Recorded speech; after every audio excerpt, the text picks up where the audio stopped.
Hello, everyone. I'm Kayla. And I'm Silas, and this is The Adventures of Kayla and Silas, a podcast about everything travel. Each week, we cover travel topics we find interesting and that we hope you will, too. This week, we have two very special guests, Kat and Kim from... Iowa. There it is. Now you know. We're from Iowa. They're from Iowa. But they have a very interesting story. They both taught English in Korea, and we want to hear their stories. Oh, excuse me, in South Korea. Not North Korea. Thanks, Captain Obvious. We'll cut that out. It's not that obvious, though. A lot of people would be Captain like, Obvious. which Korea are you working in? I'm like, please don't. Don't make me say. It's really true. It is. Yeah. So why don't you both introduce yourselves and tell us a little bit about your background as far as traveling to Korea goes. So this is Kat here. Hi, Kat. Hello. So I graduated in 2008. As you all probably recall, the market was not in a great situation, job market included. And roughly around that time, I was trying to figure out what I wanted to do with life, had an English degree, didn't want to teach. So I thought, why not teach abroad? And I knew, yeah, exactly. So I knew somebody that was in Korea. I had looked at different teaching ESL in different countries. But ESL for people who don't know.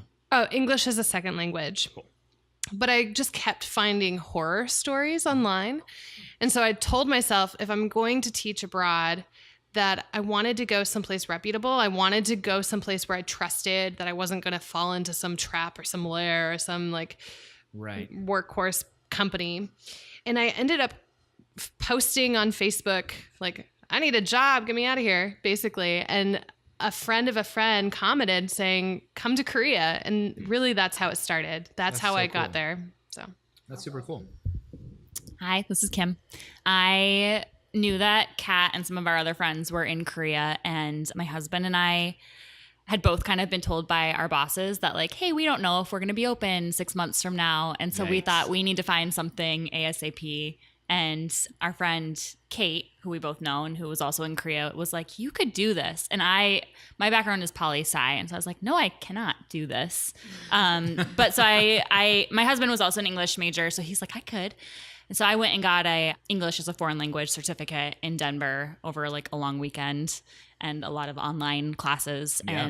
And so we applied, and they were very, I don't know if we'll talk about this, but like there are kind of two routes you can go in South Korea, which is either Hagwon, which is the private schools, or you can go through EPIK, which is through the government public schools. And everyone was like, Hagwons can be great, but there's like 5% of Hagwons that are great, and the rest are awful, and you'll hate yourself and you'll run away in the middle of the night. And so they're like, stick it out. Don't say yes until you can get an EPIK job, which were harder to get. But we found one pretty quickly, actually. I mean, I think we started applying in like the middle of the winter, and we had jobs. We were there in June. So. Oh, cool. Yeah. Well, yeah, I guess a great segue just to talk about the process of applying to programs in Korea and dive into that a little bit more for us. Okay. Do you want to go? Because you did both. Yeah. So my first year, like I mentioned, my friend Kelly messaged me on Facebook saying, come teach in Korea. And she connected me to her school. They were opening up a new branch and were looking for English teachers. So I just applied through that. And within a month, I kid you not, I'm pretty sure it was within a month, I was piecing out of the U.S. and on a plane to South Korea. Oh, cool. And so I ended up teaching at a private school my first year. Mm-hmm. So it really was a short term, like it really took very little time to get that job. Mm-hmm. My second year, however, I went through an agency and found a public school teaching position in the city where I wanted to work. And that took a couple of months. Just as Kimmy was saying, it just takes a lot longer to get a public school teaching position. Yeah. And so I worked with a lot of with that agency to find an appropriate school. It was kind of out of the normal cycle to find a job. Normally the schools are trying to find teachers during the summer kind of to start for the school year. Mm-hmm. And so it was a little bit harder for me to get that. Yeah. And I actually, what agency did you use? Something bus. Do you remember? I think it was like ATC. Yes. but I don't remember where the bus came in. Yeah, so I think maybe they changed their name, like, right? So yeah, I used the same agency, I think, from Kat's suggestion. Cool. Yeah, and I think you had like an okay situation with your Hagwon, but I really wanted to make sure that we did the public school route right away. And we also were kind of like, get us there as soon as you can. So so we kind of got lucky. Not the problem, but the issue with me and my husband was like we both wanted to go at the same time and live in the same place, so that we wanted schools in the same neighborhood. But we just got so lucky that kind of opened up in the middle of the semester for both of us. So we did basically the same thing. Just went through the agency and we just said, no, we're doing EPIK, we're doing public school. That's it. Don't tell us anything about we don't want to hear anything about the private schools. Sure. They really push them because they get more money to recruit for the private schools. Oh, yeah. But we were just like, nope. And so when they realized we were very like, no, we're only doing this, then they're like, okay, here's some jobs. So. Do you guys want to talk a little bit about what are schools in Korea looking for when they're trying to find guest English teachers? Like, not just the requirements, but kind of like the qualities of the person. For one thing, they're looking for Midwest accents. Mm-hmm. So that was one thing that you have to do a phone interview. And I think I was told that they really are making sure that you don't have like a strong Southern accent or a Brooklyn accent or something that. And even though EPIK at least recruits from Ireland and South Africa and like all these other countries that speak English, a lot of times they were asked to teach on like American traditions. So so like around November, they'd be like, teach us about Thanksgiving. And all these people who weren't American would be like, Thanksgiving is when America got their independence. I think. What else can you think of? So when I think about it, I'm thinking back to my second year when I went through that recruiter. Mm-hmm. And the teacher who was my co-teacher later told me that when she selected me, so I guess she had really a big role in picking the teacher. She was like Facebooking, kind of stalking me on Facebook, and selected me based on my profile picture, which is this weird photo of me hanging from a tree because I was still a child and I still am. So I don't know if that's indicative of all schools, but apparently mine was looking for somebody that would be like a little bit more entertaining. Fun. Yeah. So I'm trying to think what else. I mean, in terms of overall requirements for a school, you have to have a 4-year degree to teach there. Okay. And I think they've become a lot more stringent in the last like 10 years because the job market in South Korea has slowed down a bit for English teachers from foreign countries. So they can be a little bit more selective. So at this time, my understanding is it's better to have, maybe that teaching certificate or some kind of background. It may help you because the market is just more selective. Mm-hmm. I know when I was leaving, I left in 2013. They were, at least in the city I was living in, they were really like pulling back on how many teachers they were going to be hiring, and they were reshuffling everyone around, being selective about how many high schools and how many middle schools were going to have a foreign English teacher. And they were really focusing us, like our workforce, into the elementary schools. And so my husband was being told, if you want to stay next year, you'll probably have to go to an elementary school, which he didn't want to do. He was like, I'm not a singy dancy type of teacher. So I think like there was kind of like a more, I don't know the history or the political situation that was happening, but it was more of a push after the elections in 12 or 13? It was 11 was when I left. Yeah. And then you came back right before you visited. Anyway, the point being that the person who won was much more like, Park Geun-hye, who was just impeached. Oh gosh. Yeah, I think one of her things was like, okay, we need to have more Koreans and fewer foreigners doing these jobs. Okay. So yeah, and to add to that, so I just went back in April for a wedding and was kind of drilling some of my friends about the current teaching situation for foreigners, because I just recognized there's just fewer foreigners in South Korea. And so I was asking, what's the situation, right? Why did that happen? And he was saying during Park Geun-hye, during her time in office, they were looking at some studies that showed that foreign teachers weren't very effective. And part of it, honestly, in my opinion, would be lack of training, lack of quality materials. Oh, yeah. But on the other hand, I mean, there were a lot of people that went there and kind of exploited the system and exploited the situation. And so they were saying it wasn't effective, which probably was true. And so they were focusing more on having the Korean teachers become more qualified to be teaching and teaching alone on that subject matter. And there was a new emphasis on math in the classroom. But again, that's based on some input from friends. So would it be fair to say that some people were going, not necessarily for the teaching component, but because there was a paid job in this interesting country where they could kind of hang out, party, that kind of thing? Yes, totally. Okay. I would say more people than not that I met were there for like a second college experience, which was like, I got to put my time in during the day, but I'm going to get wasted and maybe show up hungover tomorrow morning. And it was super important to me. And at least all the people that I knew, that we were professional and that we wanted to show like, no, we're here because we want, this is a job to us. But I met a lot of people who it wasn't a job to them. Right. It was an experience they could add to their stories. It's a job, in the but future. You're also an ambassador of sorts in that situation. Yeah. So I mean, like I made a huge effort with my school to be like, no, you can take me seriously. You can trust me with your kids. Mm-hmm. Like I this is real for me, because I think that they were starting to get burnt out on like the turnover, because people come for a year, they have a blast, they leave. They come for a year, and I was there for 3 years and I wanted to stay forever, honestly. But I had a good relationship with my school because I put in that that effort to show them that I wasn't exploiting it like a lot of people do. To move on a little bit, what was it like in the classroom for each of you? Go ahead. Okay. So I taught in elementary schools. I mostly taught elementary school kids. My first year in the private school, I taught elementary, and then a few classes were middle school, but mostly I taught elementary school kids. It was very campy. It was a lot of, hello, my name is Sunny. And it was, how's the weather? It's sunny, which every day becomes just painful, which is what ended up making me think, okay, I need to figure out my life plan, like my career plan, because I can't tolerate basic English. But, well, I mean, like teaching basic, very, very basic English where it's like, the color is blue.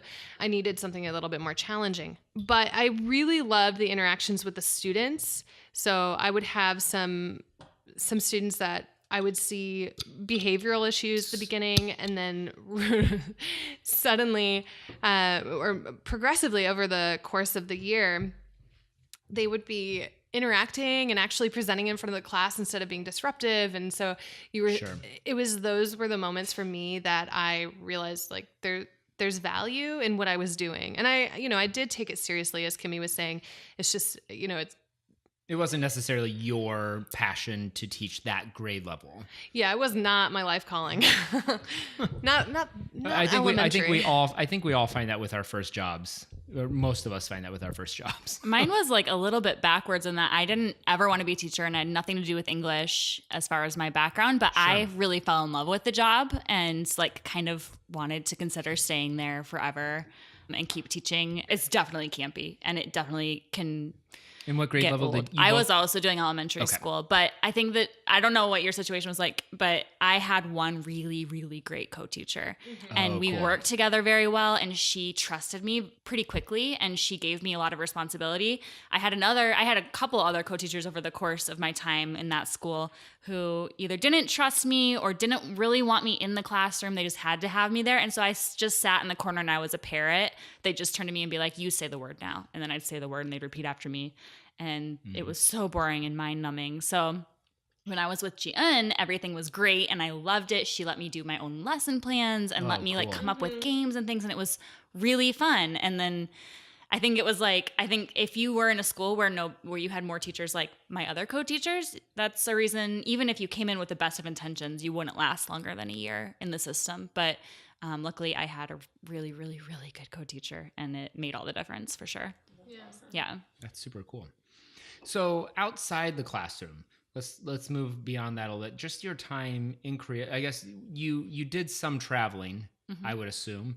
And where were some places that you went? What were your favorite places? And also, while you're thinking about that, what was it like balancing that work-life balance situation between when could I take a trip and having to plan ahead for that? We had like 2 major breaks in the winter and then in the summer. And some schools would be like, oh, the kids aren't here for 3 weeks, so you don't have to be either. And some schools like mine were like, okay, yeah. And usually it was elementary schools were more like, no, your contract says you are here from this date to this date. And so we would sit in the school all by ourselves all day while all the other teachers were off with their families and friends on vacation. Oh my gosh. Like nobody else in the building, maybe an administrator or 2. And I mean, yeah, sometimes you would sneak out early and stuff, but I was always nervous to do that. So I was like, they're going to catch me. They're going to send me back. My co-teachers were the ones encouraging me. They're like, hey, we're going to go to this movie. We won't tell anyone. It'll be okay. And I was just like, are you sure? Yeah. Are you sure? But yeah, our contract was like very strict about like you get this week off and you get this week off between the 2 semesters. Or maybe it was like 1 and 2 weeks or something like that. I can't remember exactly. I think in total we got 11 vacation days a year, if my memory serves me right, which is pretty good. And compared to when I worked in the Hagwon, the private school, I had, I think, 5 vacation days a year, which is not very much, especially when you find out that they count holidays, like Oh, gosh. Yeah. So my first year, I really wasn't able to travel much. I went to China for a holiday weekend and otherwise I couldn't. And it wasn't until I worked in the public schools that I was able to actually get out of South Korea for a little bit. Yeah, and that is another reason why a lot of people wanted to work in public schools and not private schools, because we would get like the 11 days plus all of the holidays. Oh, sure. Yeah, and if you had a really cool school, they were also letting you leave when it wasn't technically like in your contract to be out of the school. Even in the United States, it's public schools tend to have more perks in that direction. Yeah, I think so. Not so much in the pay area, Right. but in the we'll let you not come to work.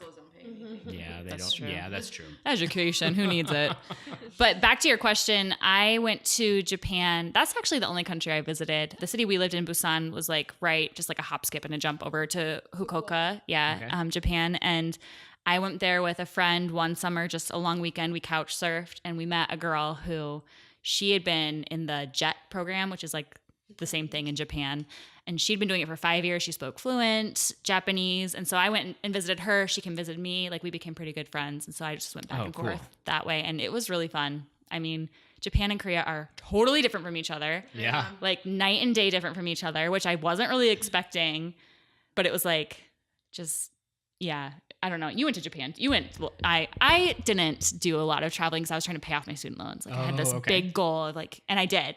But it meant I didn't get to travel as much as everyone else. So, yeah, and I didn't travel as much either because I was preparing for graduate school. But I did go to China in 2008 for the Chinese New Year, which was amazing. So Beijing, it was the first year they allowed fireworks within the city. Oh, cool. Within the city limits. May have burned down a high rise. Oops. So way to go. But it was really cool. Wait, you or? No, not me. Okay. Thank you. it's a legitimate question. I swear it was other people, you guys. No, so that happened. But it was really cool just to see the fireworks from all these different angles. It was just a panorama of fireworks. So that was a really neat experience. And then my second year, like I mentioned, I was able to travel a lot more. So that year I went to Japan and did Fukuoka, traveled up. I took a whole week off. I will say the ferry, we went through a travel agent and they failed to book our ferry trip. So that was a nightmare in itself. But the overnight, like the long ferry. No, but it was a story. So we ended up having to book a new ferry trip, but it was over a holiday. So we weren't able to get the trip back the same day. So we were going to miss a day of school, which is kind of a no-no in Korea. Yeah. And turns out, so I had called my co-teacher to tell her, like, I'm so sorry. There's no way. We already booked hotels and stuff like that. And so when we got back from Japan, she was like, yeah, I just turned the lights on and told everybody that you were in your room sick. Oh, that's so nice. I know. I mean, I loved my co-teacher. She was great, but I was always like, oh, I'm sorry. So that was buy her dinner or something.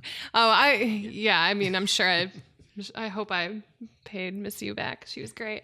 But I did Japan. I went up from Fukuoka and took the train up through Kyoto, went to Nara and Tokyo. So that was fun. And then cool. So that was my Japan trip. And then right before I left Korea, my boyfriend at the time, we took a trip to Thailand. And so we spent about a week there. So yeah. So I gotta go to a few different places, but I think the bulk of my travel was really within South Korea, which was amazing. Yeah, I'm curious about that aspect of it. Where did you travel anywhere, Kim, inside of South Korea? Oh yeah, all over the place. I mean, the best thing about Korea is like things are a lot less expensive and also faster because they have like their really quick trains that were super cheap, and even their slow trains were like fun and beautiful just to like sit. I mean, like I would take like the one that took like an hour and a half between Busan and Ulsan, which are like, they're not very far away, but it was just like the slowest train in the world. But you just like go along the coast and it was so pretty, and then you go through the rice paddies and it was so pretty. And what? They don't have that one anymore. What? I know. It was my favorite. I know. Dang, that sucks. But yeah, no. A moment of silence for the slow train. Oh, KTX. I'm sorry to hear that. No, and then, you know, like Busan and Seoul are really far apart. So, you know, going to Seoul is like, let's go to New York City, but way cheaper. And then I had friends who lived in different cities who were teaching in different cities as well. So Gwangju and Gyeongju and Andong. And I never made it to the, what's the little, Jeju? Jeju, yeah. Did you ever go there? No, I won tickets. You did? So, Wait, you won tickets? Yeah, so one night after a few bottles of mekju and makgeolli, so beer and rice wine kind of drink, my friend Kelly and I were playing this game where you try to kind of get this pin, I don't know, through a hole. It's like it has to fit perfectly in order for you to win the prize. Yeah. It was by the university. Mm-hmm. And I was like, whatever, I'm gonna put in 1,000 won, which is the equivalent of $1. And it just went in perfectly, and it dropped, and it was probably like midnight, and we're screaming throughout the streets. Oh my gosh. And I open it, it's like a trip to Jeju. Later find out you had to like pay for this hotel like for $100 nights, but my friend got to use it. It's fine. So I didn't get to go to Jeju, but I could have. Oh. Yeah. But yeah, Jeju is, it's an island off the southern coast of South Korea. It's kind of what Koreans describe it as like the Hawaii of South Korea. It's not. But I mean, like, it's not like when I think of Hawaii, I think like tropical and like bikinis, and it's not like that. It's more like traditional, like Korea with like, here's more statues and like, here's a mountain and it's quiet and there's a sex museum, right? There's a lot of weird sex museum-y things in Korea. Yeah, speaking of, so... Okay, let's hear this story. Let's segue. Turns out there's also a penis park in South Korea. Samcheok, South Korea, if you're looking it up. Northeast of South Korea. And so my girlfriends and I were like, we should take a road trip there. And so we decided we would plan a surprise trip for my boyfriend, Hyun-gon. And I think he was the only guy that went on that trip. And we were like, he was harem of women. Yes. This poor guy. I love him to death. He was so nice. He borrowed his parents' car to take us on this surprise road trip where he did not know the destination. Oops. And I was like not going to tell him until he got in the car. Was the surprise just for him? Like, yes. Was he the only one that didn't know what was happening? Yes. That's too funny. And he drove you there. Yes. Did you tell him? Well, you had to tell him because he had to know where he was going. Yeah, so he had to enter it in the GPS. And so at some point, I think it was at the very beginning of the trip, he was just like, oh my God, Kat. Had he ever been there? No. He didn't even know it existed. What? Nor did like G or Oats, like all my friends from Korea, they also had never heard of Penis Park, which exists. Oh, it exists. It is a large park of penis sculptures, including a cannon of large cannon that's shaped like a penis, which when I was taking a photo with it, a bunch of ajumas, like a group of ajumas, old ladies, were coming down the stairs, and one of them was like talking in Korean kind of loudly at me, and I was like, I don't know what's going on. And then all of a sudden she just goes like licks her lip, and I was like, gross. Ew. That's, anyone does it, it's weird, but an old lady does it, it equals gross. But also awesome. Yeah, gross, but like I want to be friends with that old lady. Yeah, feel free to edit this out of your podcast. Oh no, the name of the podcast just got changed to Teaching English in Korea and Penis Park. It exists. Yeah. That's awesome. That's really cool. I mean, the trips that you've taken, Penis Park is, maybe a 6 or a 7 as far as awesomeness goes. Or what would you rank it? 12. It was pretty great. It was a lot of fun. Awesome. Good. Well, now we know. Now we know about Penis Park. Yep. Let's move on to this last point. What advice do you have for any people who are looking to do a similar trip / who are looking to teach English in Korea or teach English in a foreign country?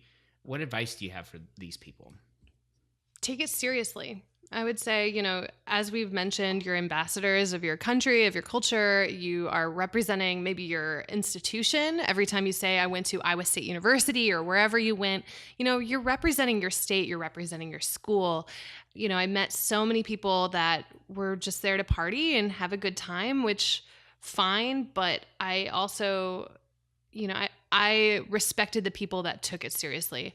And I think oftentimes it's the people that don't take it seriously that give the U.S. a bad name. Mm-hmm. But other than that, if you're going to teach in Asia, maybe take taco seasoning. And cheese. Not that that'll last. I would totally echo exactly what Kat said. Like, you have a huge responsibility, whether you want it or not. If you're going, then take it seriously and do your research about who you're going with and, as far as like who's recruiting you. And do you have more you want to add? Here, go ahead. Also immerse yourself, make friends outside of just American people or wherever you're from. By far, the best thing I did was making friends with some people from South Korea. I dated a guy for 2.5 years, and because of it, I got to understand a lot more about the South Korean culture.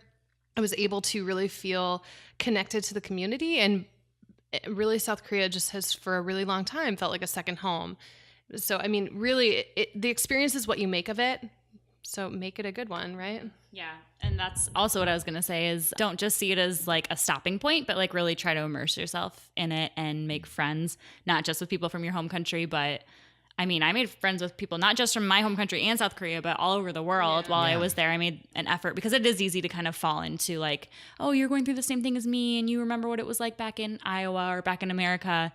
But there are people who get there and they stay for years and years, but they're very negative for some reason. I mean, they just complain about the culture. They complain about Koreans, or they complain about like, oh, these jobs suck. It's like, just be positive. Like, you're here and you only get this, like limited time to do this. Like, just make the best of it and appreciate what you have while you're here. So I would say that that's true that was true for me when I studied abroad. I mean, I studied abroad in the UK, which is not necessarily dissimilar to the United States, but has very interesting differences. Whereas I feel like Southeast Asia is very different in comparison, although I haven't been there. So I'll you are correct. Okay, good. But when I was there studying abroad, I ended up spending the majority of my time with other students studying from the United States. And it was a fun experience. I got to travel a lot and got to commiserate a lot about how we really missed Big Macs from the States or, whatever it was. But the time that I went back after that, I went back to the same location and ended up hanging out with a very different group of people because I was working at the university rather than studying at the university and wasn't there with another group of students from the United States. So I made a lot of friends from the university and from the town and learned exponentially more through that experience, which was a shorter experience than I did the first time studying abroad. So that's really good advice to anyone who's traveling to another country, to really try and immerse yourself. I want to give you both the chance to share one more story. Do either have anything? I mean, like, it's such a broad request. Okay. My first day, like, teaching in front of my class, I wasn't teaching in front of like a bunch of fourth graders whose English is pretty limited, like really limited. Sure. And so my co-teacher's interpreting everything. Then she's like, do you guys have any questions for Kimmy teacher? And they're asking me like, oh, you know, what's your favorite color? Things fourth graders want to know about you. Right. What's your favorite color? And like, what is your favorite animal? And then this little kid stands up and he's like, Kimmy teacher, do you like Ryan? And I said, who's Ryan? He's like, you know, Ryan. Do you like Ryan?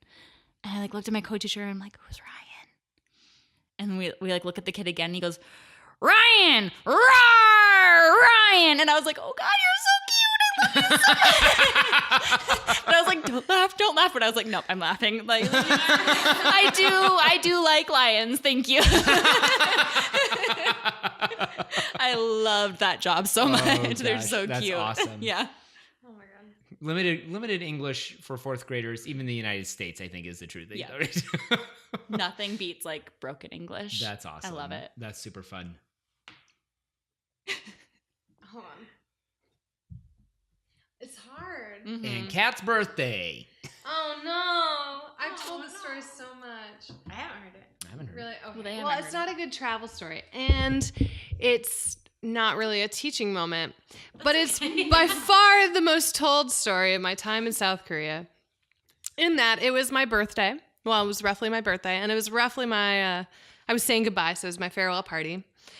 And that day, I had hung out, like I had already moved out of my apartment, so I was staying with our friends Kate and Chaz, and we just had a day of saying goodbye, you know, drinking mulled wine and eating delivery Chinese food. And by the time we got to the party, I really made it maybe 30 minutes before I was like, I don't feel well. Don't feel well. But everyone was coming out to see me off, to say goodbye. And I was like, I'm sticking it through. I'm going to stick it out. And so I wasn't eating the Korean barbecue. I wasn't eating anything or drinking anything. We went to brewery after.